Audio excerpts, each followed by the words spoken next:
There are a lot of X-Men allies that have come out in this wave. I'm just going to talk about a few that might have more confusing abilities or have more kind of rules questions surrounding them, just to explain them for you guys. And if you have questions about a different ally that I didn't talk about, go ahead and ask them. Fire away. So starting off, we got Dust. Dust has an interrupt, which says when Dust attacks a minion, she attacks each minion in play. Dust takes +1 consequential damage after this attack. So one thing that I want to point out about this is the interrupt is not forced, which means you have the option to trigger it. So Dust can attack minions just in a normal way, taking only 1 consequential and doing 1 damage, or maybe 2 if you have them trained up. If you choose to trigger this interrupt when it attacks a minion, she attacks each minion in play simultaneously, and she will take a total of 2 consequential damage after this attack. Or the blue tactic might reduce this actually. If you have the leadership tactic against 2 different minions, she attacks both of them, she'll take a total of 0 damage. But really the main thing to point out is that this interrupt you don't always have to do. If you want her to attack a single target, you can totally do that. Magik, awesome ally, has a response. After you play Magik from your hand, spend a mental resource. Choose a non-elite minion engaged with an X-Men hero. Shuffle that minion into the encounter deck. Really, the only thing to keep track of with this character is the various kind of restrictions upon the ability. For one thing, like Dust, this response is optional, so you totally don't have to do this if you can't pay for it or you can't fulfill its conditions. But after you play her from your hand, so it's not when she comes into play or is rapid response or whatever, you have to play her from your hand, sorry. You have to choose a minion who is not elite, and that minion must be engaged with an X-Men hero. So the player playing Magik doesn't need to be an X-Men or in hero form, but the minion that she nukes into the deck has to be engaged with an X-Men hero. So don't get tripped up with this and use her too freely. She can't just punt any minion that she pleases. The minion has to be engaged with someone who has the X-Men trait and is in hero form. Beast is currently our only leadership X-Men ally. So playing leadership with anyone other than Cyclops is sad because you don't get to play a lot of X-Men in it.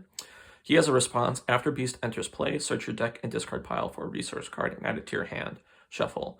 This is an awesome ability. It is optional. And because this triggers after Beast enters play, then yes, you can search the discard pile for a resource that you spent on him and add it to your hand after playing him. So he is functionally a very cheap ally. And he also has tons of value in recurring, like especially good resource cards like Band Together or maybe Gambit's new resource card.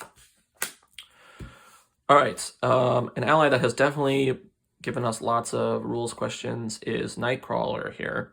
I'll just read his effect first off. Interrupt. When an X-Men character would take any amount of damage from an enemy attack, spend an energy resource and return Nightcrawler to your hand. Cost arrow, prevent all of that damage. So, something important to note is that the damage has to be from an attack, so you cannot use this against boost abilities or a treachery that deals damage or something like retaliate. It has to be from an attack.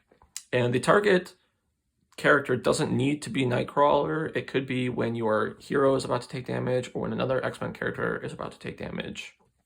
I will note that if a character does not defend in the Sabretooth scenario, if you're the first player and you're defending the Senator, the attack is going to get to the Senator before this can be interrupted unless you defend an attack. So a really common action that you're going to take with Nightcrawler is just defend an attack and then trigger his ability on himself. And that is kind of odd because when you do that, you're going to spend an energy resource and return Nightcrawler to your hand and to prevent all that damage.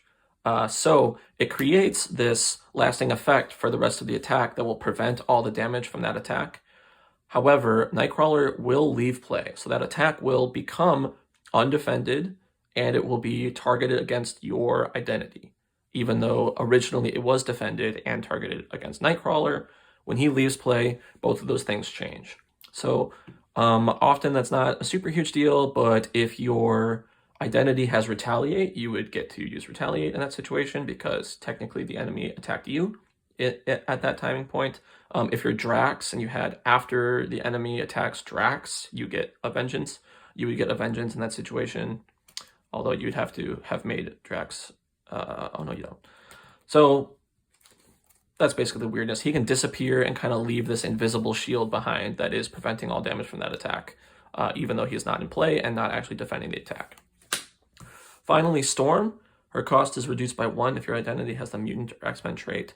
She has an interrupt. When Storm thwarts a scheme, move 2 threat from that scheme to another scheme. So 2 important things about that is 1, as with a lot of these abilities, it's optional. So if you don't want to do that, you don't have to. You can just use her as a 2 thwart. Secondly, this being an interrupt means it will happen before she thwarts, which is kind of a shame. So if there's a scheme with 3 threat on it, you cannot choose to only move 1 and thwart the remaining 2. You have to do her interrupt first, and you can't choose the number of threat. It just has to move 2 and then thwart 2. Although remember that it's always optional, so if that is not desirable, you could just thwart for 2 instead. Alright guys, thanks for watching. I hope you are enjoying playing all these X-Men characters and heroes and supports and allies. If you have any more questions, ask them in the comments. Peace.